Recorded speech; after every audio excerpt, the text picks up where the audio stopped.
I think it was a good thing. I guess when I was younger at the time, I didn't really see hockey as like a be all and end all, so I just sort of did it because I enjoyed it. And then I guess making the team was a little bit of a reward for just going about my business and having fun with my friends. So obviously I was good enough at the time, but I don't think it was ever like a huge goal of mine to actually play for New Zealand. Like I loved hockey and I loved watching New Zealand hockey. But yeah, I just had a lot going on as a kid or a teenager, I guess, that it was quite nice to be able to do a bit of it. Definitely. It was like the movies pretty much.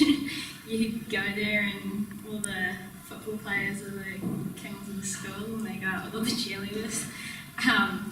But no, they put a lot of effort into their sport, and so when you go for sport, you get a lot out of it. Like we were training 3 times a day, 3 hours a day, and we got gym and conditioning. On top of that, they look after your schooling for you. You get a tour around America, get to make friends for life. So it's a pretty cool experience. Go something. Yeah, I just don't think you can maintain it from such a young age now. Like when you're starting at 14, 15 years old and you've got hockey every night. Yeah. And I know that they are pretty taxing. Like even schools have strength and conditioning sessions on top of everything else. Yeah. The rep program has strength and conditioning generally. So it is a lot from what I was involved in anyway. Yeah. I think it needs to be managed, so I mean, whatever, if you're in 1 or if you're in 3 teams, I think whatever you're doing needs to be managed by someone, so that you're not overloading in all areas. Yeah, because I mean, I wasn't making any headway with my study. I was doing it part-time and I was still trying to play cricket, so 6 months on and 6 months off. Uni doesn't work like that, uni all the way through, so I was having to crunch my deadlines and get stuff finished when I hadn't even been taught it. Okay. So, and I didn't realise until my last semester that AUT actually had an athlete manager. Yeah. So I did that all myself until they told me about it really, and then by then it was almost too late. So I was going on for that. In the last 2-3 semesters I was travelling with the New Zealand team, and it was quite tough because I'd go on tours and I'd be gone for like 2 or 3 months. And then I'm having to just do all of that work up front and submit it in, and hopefully it's good enough. Yeah. But it took 7 years, and I ended up getting there. I think that's more of an achievement than playing for New Zealand, really managing both of those. I can't speak for Lydia or Krystal, but I didn't really plan on playing cricket. Semi-professional in New Zealand. I didn't plan on playing cricket. I just fell into it. Yeah. I'd made some age group teams, and I'd made the New Zealand age group team at 19, and then Auckland ring up, and then 10 years later it's career over type thing, and I made some sacrifices too. I moved to Christchurch and my wife was living in Auckland and that type of stuff too. So you go through times where you think, is this really worth it? And I got to that stage at 29. I was like, look, I'm not going to play for New Zealand again, then I might as well try and get a career off the ground and invest some time in that rather than playing another 5 years and probably not going to play for New Zealand. Supportive parents are obviously really, really important. And it's quite funny you say about hovering around too much. My parents left for another country when I was in year 12, so they moved all the way overseas, and I was here down in Hamilton, and then obviously I moved back over to America, and then they were still there, and then we eventually came back together. But even while they were so far away from me, I was always getting texts and calls and stuff, and they were always checking up on me, and they always made sure that I knew that, well, no matter what I decided or where I wanted to go, they would back me no matter what. And it wasn't it was quite cool because it wasn't a push in this direction, it was more of a, we're going to support you no matter what you decide, which was quite cool because I was essentially on my own, I guess. But yeah, I think it's really important, and I think a lot of the parents nowadays I see with a lot of the coaching, they're quite intense and quite into the sport and into getting their kids to be the best, and some of the kids you can just tell just don't want a bar of it, and I find that quite sad because it's like I play hockey because I enjoy it, and I'm sure these guys play the sport because they enjoy it as well. But to have parents trying to make their kids enjoy it is not, it's not really fun to see. Cool. So yeah, I think support's good, but there's a difference between supporting and pushing. Yeah. I guess. Yeah. Initially, I didn't want Dad to come because it was just too much pressure. So, you know, he was a cricketer, and I grew up watching him play cricket, and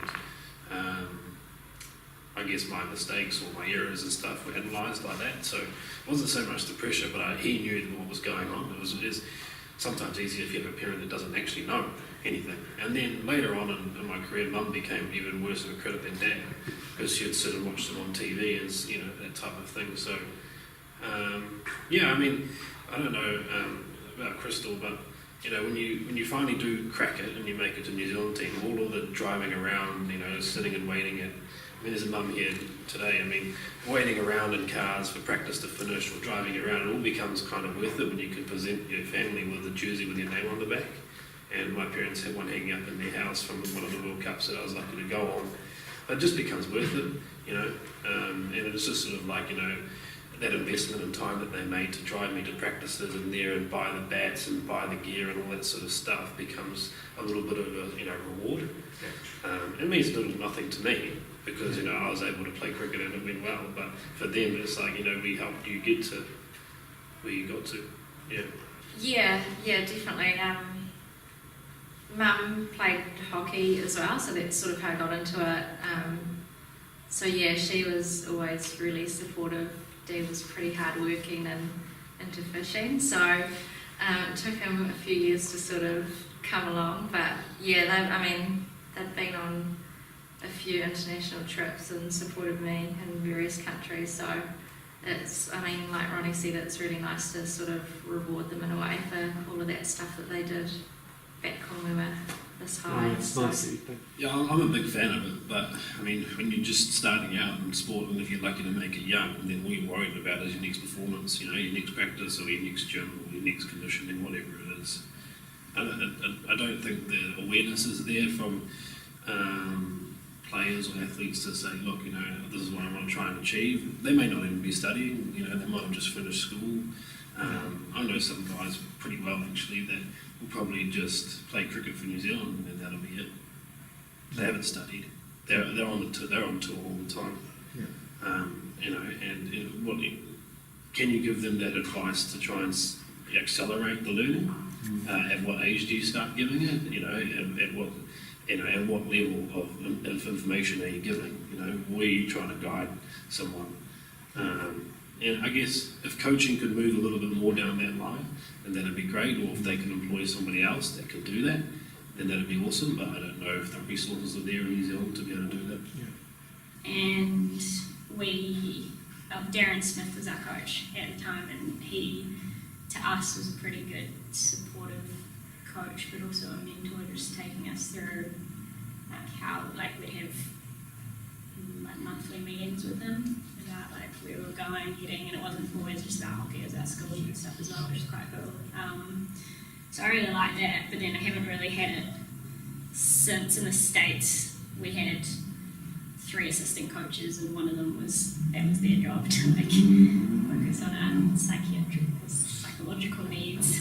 So that was pretty well looked after there, but yeah, pretty much haven't really had it since back here, I don't think. Not personally, maybe more as a team, maybe, but not that I can remember. Not at that stage. I didn't play a lot of cricket. Auckland weren't using me in age group cricket, and I decided that if I was going to make the New Zealand team for the World Cup at age group, that I had to go away.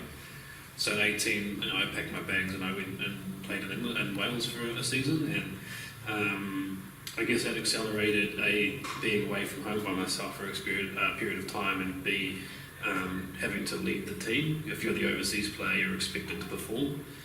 So I guess those 2 things happened on that trip.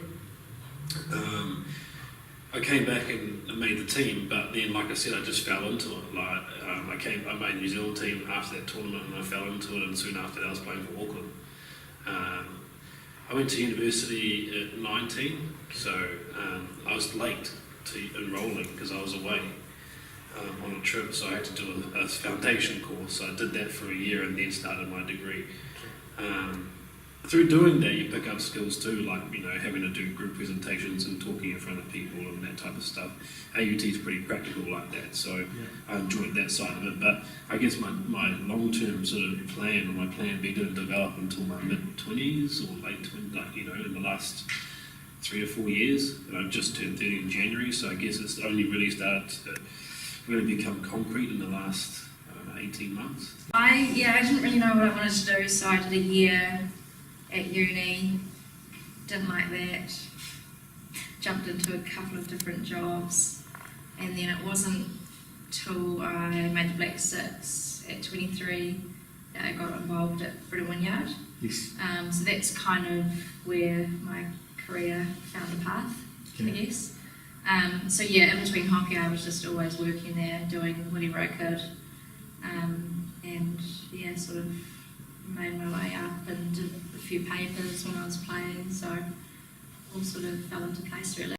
No, I got emailed about the October of my last year of school, and it was a pretty hectic time at school. I'd just come back from Youth Olympics, so I'd been away for a month, and then we went to school tournament, and then exams were coming up, and then it was end of year 13, so everything was just kind of And you're living hectic.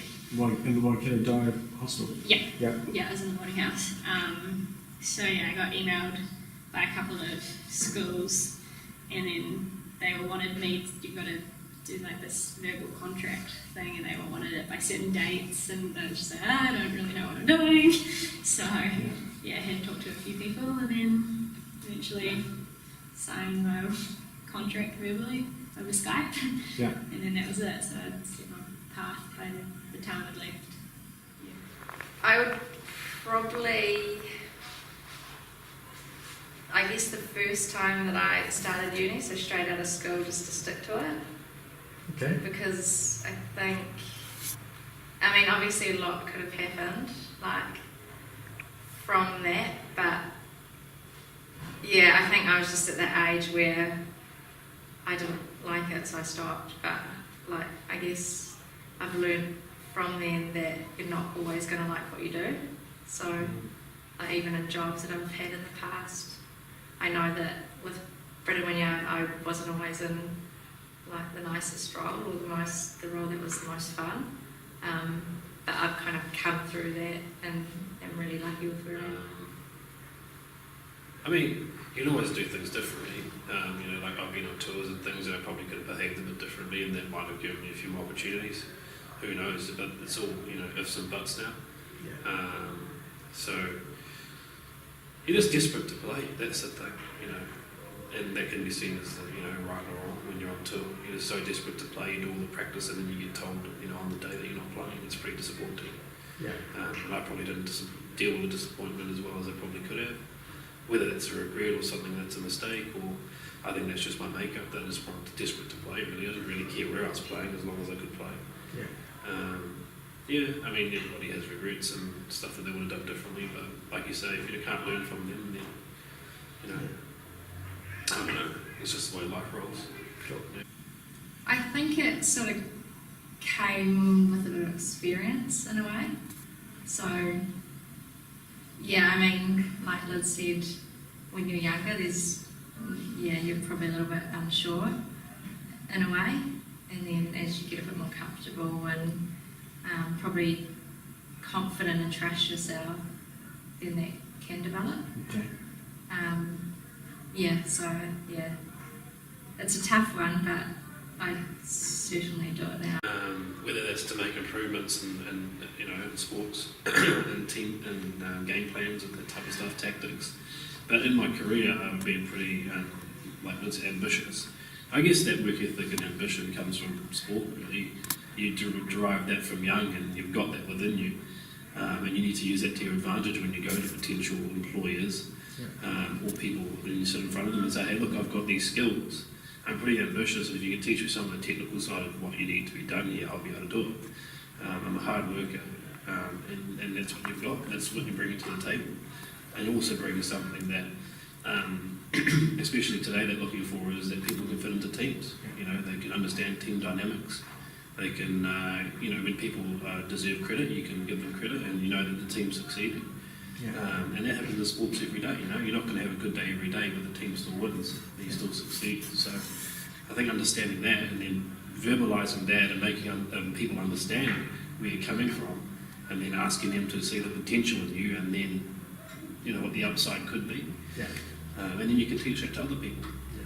I think when you're used to, I guess, being under pressure, performing, fronting up day after day, just like all those little skills that, sometimes you don't realise you've picked them up. Yeah. You just automatically transition into a job. Yeah. So, I mean, there's certainly strengths and weaknesses that I've probably brought in from sport, but overall it's helped me get where I've got, so.